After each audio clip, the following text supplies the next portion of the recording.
हनुमान जी और शनिदेव को लेकर बहुत सारी कथाएं हैं। चलो मैं आपको एक कथा सुनाती हूँ। तो एक बार हनुमान जी श्री राम की भक्ति में लीन हो रहे होते हैं, तो अचानक से वहाँ शनिदेव जी आते हैं और हनुमान जी से कहते हैं कि अब से मैं तुम्हारे शरीर में अपना प्रकोप डालना शुरू करूँगा। हनुमान जी कहते हैं मेरा शरीर तो मेरे राम जी का है, तो आप मुझे मेरी पूजा करने दीजिए, मुझे भगवान की भक्ति करने दीजिए। इतने में शनिदेव जी कहते हैं कि आने वाले 7.5 सालों में तो मेरा प्रकोप तुम्हारे ऊपर ही रहेगा, क्योंकि पहले 2.5 साल मैं इंसान के सर पे बैठता हूँ और उसकी बुद्धि खराब करता हूँ।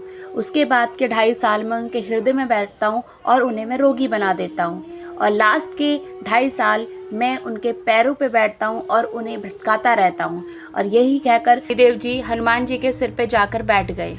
और हनुमान जी को इसके बाद बहुत तेज़ सर पे खुजली होने लगी, तो उन्होंने एक पर्वत उठा के अपने सर पे रख दिया।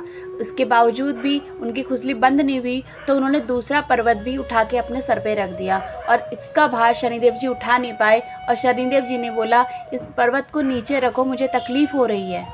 और शनिदेव जी कहते कि मुझे बख्श दो, अब ये पर्वत नीचे रख दो, इसके बाद मैं कभी भी तुम्हें परेशान नहीं करूँगा। इतने में हनुमान जी ने कहा केवल मुझे ही नहीं, जो भी भगवान श्री राम की पूजा करेगा आप उसे कभी भी परेशान नहीं करेंगे। तभी से हर शनिदेव के मंदिर में संकट मोचक हनुमान जी की मूर्ति होती है और उनकी पूजा की जाती है। क्या आपको पता है शनिदेव जी केवल इंसानों में ही नहीं, राक्षसों में भी अपना प्रकोप डालते हैं। इसीलिए कहा जाता है कि रावण की लंका भी शनिदेव के प्रकोप के कारण ही, सोने की लंका भी राख में बदल गई थी। अब ये कहानी हमें रामायण की ओर ले जाती है कि ये कहानी तब की है जब रावण अपनी शक्ति में चूर होकर उसने सभी नवग्रहों को अपना बंदी बना लिया था। इस कहानी में भी हमें ज्योतिष शास्त्र का एक महत्वपूर्ण हिस्सा सुनने को देखने को मिलता है।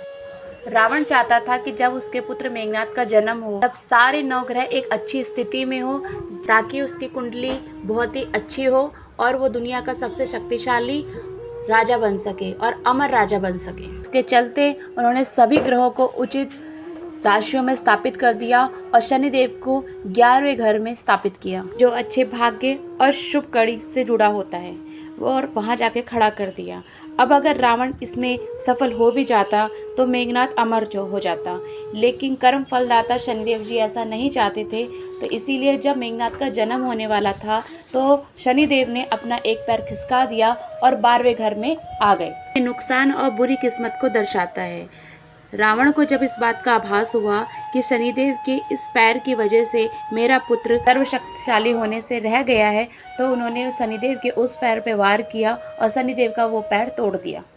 पर इतने में भी रावण का मन नहीं भरा, उसका गुस्सा कम नहीं हुआ। उसने शनिदेव को उठाया और अपने सिंहासन पर जाकर पटक दिया और उनसे कहा कि अब से तू नजरें झुकाए इसी सिंहासन की ओर रहेगा और किसी पे भी अपनी दृष्टि नहीं डाल पाएगा।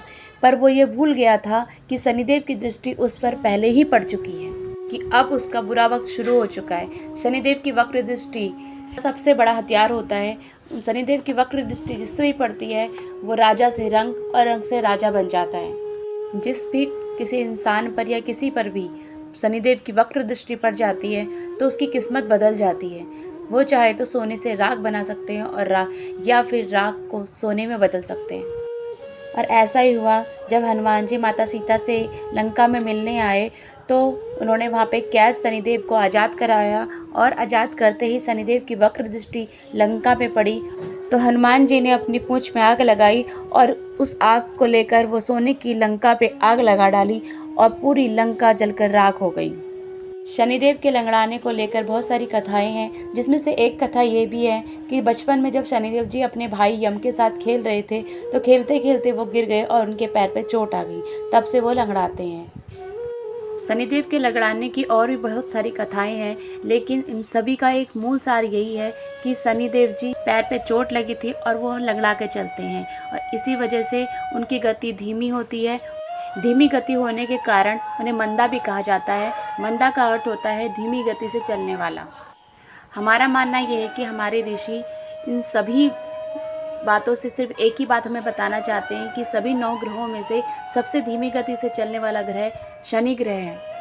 हमारे सोलर सिस्टम में भी अगर आप देखें तो शनि ग्रह सबसे धीमी गति से चलने वाला ग्रह है, और जहाँ पृथ्वी सूर्य का चक्कर लगाने में पूरा 1 साल लेती है, वहीं सूर्य के चक्कर लगाने में शनि 29 साल का समय लेता है।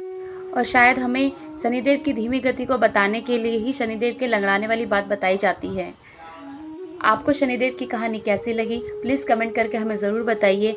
आपका एक लाइक शेयर कमेंट हमारा मोटिवेशन बढ़ाता है। वीडियो को अंत तक देखने के लिए आपका बहुत बहुत धन्यवाद।